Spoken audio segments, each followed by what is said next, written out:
You're not driving, bro. You got ID? No. Let me have your ID. Let me have your ID. You're under arrest for concealing ID. Concealing ID for what? Now you're under arrest for resisting too. Welcome back to the Lackluster channel. Today's video is an older incident, but I was recently made aware of how deep this story goes by John Eagle. Be sure to check out his channel and let him know I sent you. On August 3rd of 2014, Jorge Corona was traveling in the backseat of a truck, being driven by his friends. The vehicle was pulled over by Clovis police officer Brent Aguilar. Roll this window down, driver.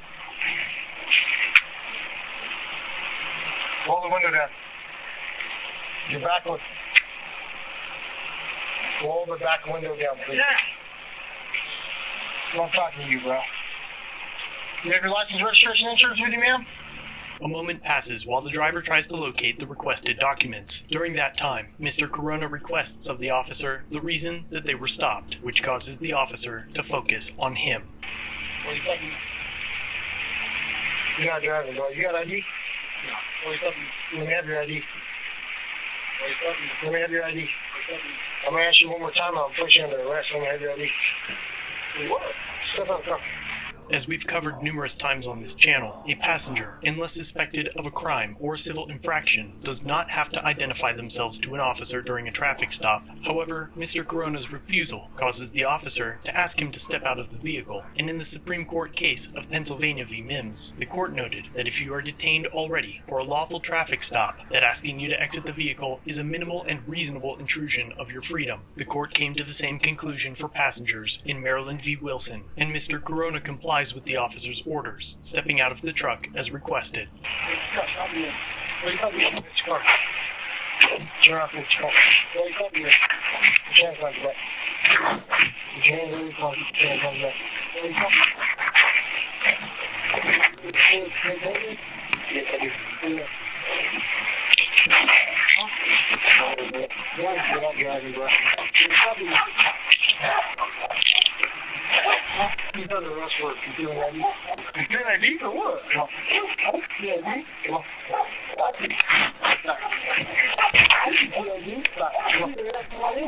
I asked you for your ID. Stop! Stop! Get back in the car! Watch your step back, Charlie. Keep going under here. Now you're under arrest for resisting 82.